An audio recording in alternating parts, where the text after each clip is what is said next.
Sumber pendanaan usaha. Pendanaan usaha merupakan tindakan menyediakan atau mencari dana untuk mencapai tujuan usaha, baik saat memulai atau pada saat melakukan ekspansi usaha. Secara sederhana, kita memiliki 3 cara untuk mendanai usaha, yaitu pertama adalah mencari hadiah dan hibah. Hadiah dan hibah umumnya terkait dengan kompetisi atau penghargaan dalam rangka pengembangan kewirausahaan dari dalam atau luar negeri yang diberikan oleh pemerintah, organisasi nirlaba, perusahaan BUMN, atau perusahaan swasta. Misalnya, kompetisi Pitch Startup Nasional High Pitch 2020 yang diselenggarakan oleh Kemenparekraf RI. Kedua, pinjaman atau utang.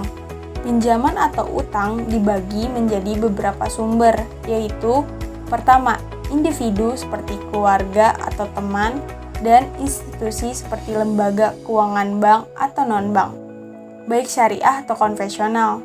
Sementara, untuk utang dari non-bank dapat berupa utang dari vendor atau supplier, platform peer-to-peer dari lembaga keuangan berbasis teknologi atau vintage, hingga penerbitan instrumen obligasi baik konvensional atau obligasi syariah atau sukuk. Ketiga, ekuitas atau modal investor. Pendanaan ekuitas atau permodalan dapat berasal dari investor baik individu maupun institusi seperti dari keluarga, teman, angel investor, ventura capital atau modal ventura hingga pasar modal saham. Hal penting lain perlu diketahui adalah konsep perusahaan dalam perspektif Islam. Berbeda dengan perusahaan umum, tujuan perusahaan syariah adalah kesejahteraan di dunia dan kebahagiaan akhirat yang dirahmati Allah SWT dan memiliki karakteristik tata kelola perusahaan seperti adanya unsur tauhid, musyawarah, kewajiban kesejahteraan sosial misalnya zakat, transaksi perdagangan yang saling ridho, penegakan prinsip keadilan, kasih sayang, tolong-menolong, usaha yang dilakukan tidak diharamkan, menjual produk halal dan baik, dan penegakan aturan syariah atau hukum Islam.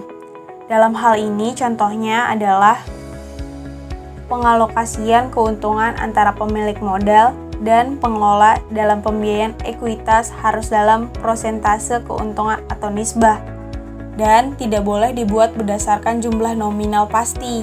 Sedangkan dalam hal utang piutang, banyak prinsip yang perlu ditaati, seperti mengutamakan jual beli, menjauhkan diri dari sesuatu yang diharamkan, transaksi yang zolim, transaksi riba, maisir atau spekulasi, dan gharar atau ketidakjelasan.